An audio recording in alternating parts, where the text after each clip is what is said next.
boiling Odin to being boiled in literal magma. I hate that I didn't pick up on this because it is so damn good. Kaido murdered the hero of Wano by boiling him in a pot of Odin, and Kaido then went on to be defeated by being thrown into what is essentially a much more bigger boiling pot. Thinking back on it, there really is not a more appropriate way to have defeated Kaido. Hello and welcome to the Grand Line Review, your source for everything One Piece. My name is Liam and I'm still on a bit, actually quite a lot of a One Piece high, so I wanted to know your thoughts on Luffy defeating Kaido. And well, there are some diverse opinions. However, Andrew Wallington, Squilliam Fancyson, and Mezzi have come to the consensus that you should subscribe to the Grand Line Review, which will result in consistent injections of One Piece culture being administered directly into your YouTube feed. And if you'd like to be our next subscriber of the day, then all you need to do is push that gorgeous red button, and please do say hi in the comments below if you are a new member of the Grand Fleet. Welcome. Alright, let's begin. Pretty anticlimactic finish for Kaido, in my opinion, but I'm mostly just excited to be seeing the results or aftermath of the raid in the next couple of chapters. So I dare say that the word anticlimactic has been used more online this week than the whole rest of human history combined. And even though I don't personally feel that way, I can definitely see where these people are coming from. In some ways, Luffy vs. Kaido does feel like it's missing a step. By which I mean there was no moment where we saw the true power ceiling of Kaido. No moment where he was pushed to absolute breakpoints like we saw with, say, Katakuri. And to be perfectly frank, the primary reason why Kaido has gone down here is because he himself decided to tank the punch. So when comparing this to previous boss battles, there is arguably an element missing, but I would also argue that that's kind of the point. I personally like that Luffy wasn't able to beat Kaido in a standard fashion, because when you have a character of Kaido's status where his power seems just utterly infinite, I very much prefer keeping that ceiling a mystery, mostly so that Luffy still has room to grow. And one of my main concerns with the whole concept of fighting Kaido is that if Luffy were to beat him, then that would automatically make Luffy the strongest creature in the world, which, yeah, look, it's not very exciting in terms of going forward.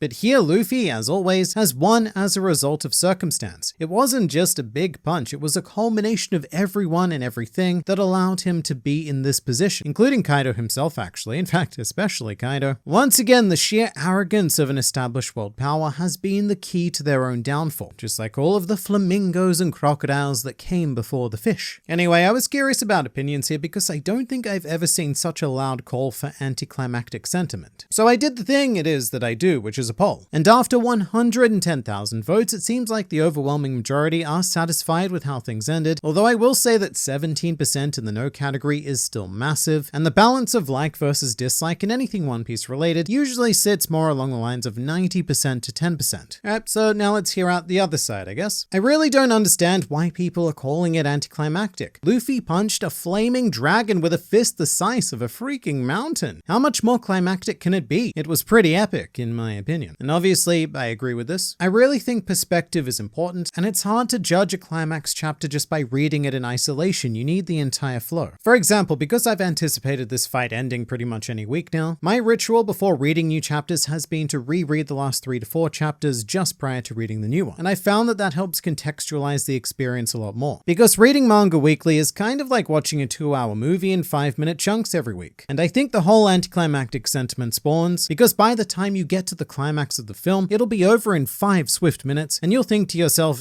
are you serious? I spent the last 6 months watching this movie and it's over so quickly? How anticlimactic. It's exactly the same. If you read the raid as one massive experience, then describing it as climactic would be an understatement. This fight has been going on for so long that I feel like I don't know what life is anymore now that it's finished. This whole arc has been going on for so long that One Piece is almost synonymous with Wano. Like, I have a legitimately difficult time picturing any of the Straw Hats not wearing their Wano or raid outfits. And it's very easy to forget that there is this whole world waiting for us outside of Wano, which in a way is very effective storytelling. Because after spending 4 years of my real life on this island, I feel incredibly isolated from the rest of the One Piece world. And opening the borders is therefore not only the desire of the characters, but I desperately want them open. So I really am starting to empathize with Kozuki Odin here, wanting to leave and go on an adventure somewhere, anywhere else. So I really cannot wait for that injection of fresh material. Happy to see Luffy didn't drained out, or having any serious issue even after using Gear 5 for the first time. We need more information about how Gear 5 work. Well, we may still have to wait a little bit before declaring that there are no serious issues, but as far as 1050 goes, well, Luffy seems pretty fine. It's basically how he ends up after every major boss fight, unconscious but happy, and when he wakes up the first thing he's going to demand is delicious, delicious meats. I don't know though, I still feel like we need to address the whole, the whole death thing, because Luffy was about to die whilst using Gear 5th, so I hope we don't just skip over those implied consequences. Kinda curious to see what happens with Zoro and the aftermath of the Reaper thingy. Well, speaking of consequences, one man who will never ever avoid those is Zoro. He's basically the punching bag of the Straw Hats and kind of like Oda's outlet for just brutality. To be honest though, over the past few weeks, I'd completely forgotten about the Reaper situation because Gear 5th overshadowed the crap out of it. But I'm incredibly excited to see what Oda has in store here and if we're going to get a more detailed explanation of exactly what's going down with this here Enma. How big party will Luffy keep? I don't quite understand this question, so I'm just going to say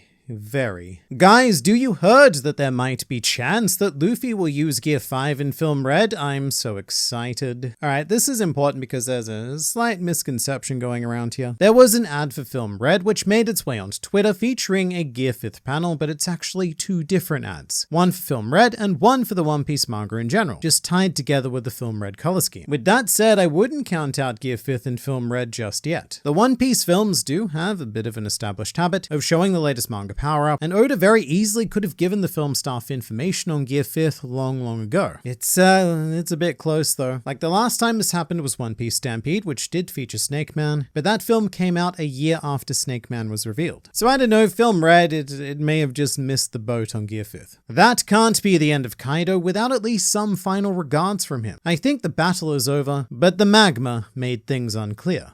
I love this because this is such a unique One Piece problem. In any other series, the main antagonist being thrown into a pool of magma would be the clearest possible indication that we were finished, but because this is One Piece, that actually seems to make things somehow more vague for a lot of people. And I do get why, it's the One Piece effect. Because we can't see the body Kaido, he could be doing anything under there, like say survival, for example. To me, the most clear indicator of defeat here was actually Kaido's broken horn. In terms of logic, yeah, look, it means nothing, but it's Oda's classic symbolic gesture of saying that this villain is broken and done. Like Doflamingo's glasses breaking or villainous bodies all of a sudden missing teeth, stuff like that. Akainu stock! And then there's an emoji of stock going up. Well, that's quite interesting though, because I thought the exact opposite. After seeing Big Mom and Kaido rather casually and unconsciously bathing in magma, it makes Sakazuki's powers seem bizarrely ineffective at the highest levels. Magma is apparently not as big of a threat as child Liam once thought, or even adult Liam for that matter. I like that the chapter didn't focus heavily on the fight, and instead we turned our attention back to the people of Wano. Yes, I also loved that. I loved it a lot. Because this is a rare case of a kingdom arc where the citizens didn't get to witness the defeat of the big bad, so it is super important for us to feel that in other ways. And that was accomplished by focusing on their hopes and dreams, specifically through the vessel of Toko. And honestly, if not for that emotional resonance, I think that this chapter would have been legitimately anticlimactic. I wonder if Tsunesha went on a rampage, destroying the Navy's ships after it heard Momo say, "I'm not going to open Wano just yet." That's still something we very much need to resolve. Although slight correction here, and I'm sorry that I have to do this every time, but it keeps happening. But these are not Navy ships. They're world government ships, and there is a big difference between them. The biggest of which meaning that the Marines aren't actually present on Wano. It's just the funky private army of the world government, and they might just end up retreating after Pineapple reaches them with all of the news and such. I mean, yeah, sure, they can try and invade Wano, but I think that the elders should sense that things are about done here. It was good, can't wait for the party. I want to see Caribou again. Caribou is such a prime topic that nobody is talking about, and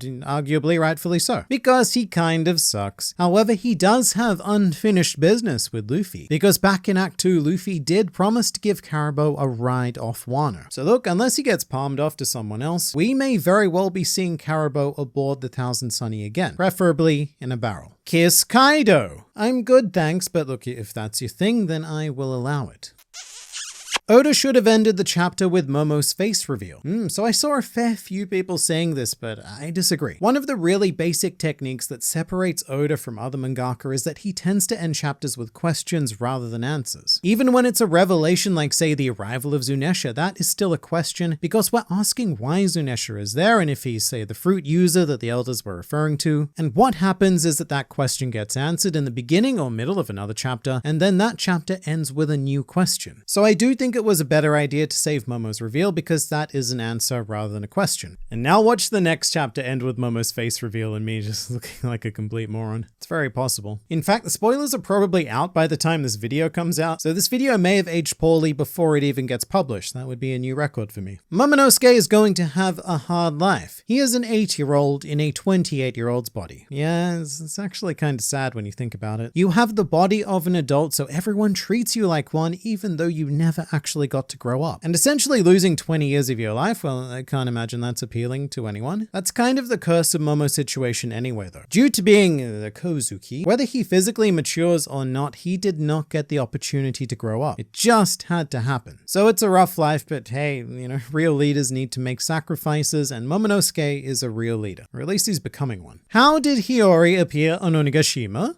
So speaking of questions, that is a good one. I'm currently assuming that Dendro smuggled her onto the island because he did have his whole fleet and forces, so it would have been easy enough to hide her. What I still really want though is Momonosuke and Hiyori finally reuniting because it's practically happened. I mean, right now they are in the exact same spot for the very first time in this arc, so I need to see them interacting. I wanted to see Big Mom's big bazoongas. Sad face. I'm genuinely surprised that something like this didn't happen, and wait, like before you judge me, let me explain myself. I'm not a fan of gratuitous shower scenes in honestly anything, but throughout Whole Cake Island and Wano, I've been sort of half expecting Oda to do a joke Big Mom bathing scene, like maybe when Sanji disappeared into his brothel. He stumbles upon Big Mom showering and it's just another one of those pervy gags. Tomato! Alright, so all of you have stopped making sense, so that means I'm gonna stop making video. But there is another one ready and waiting for you right here, so I look forward to seeing you there.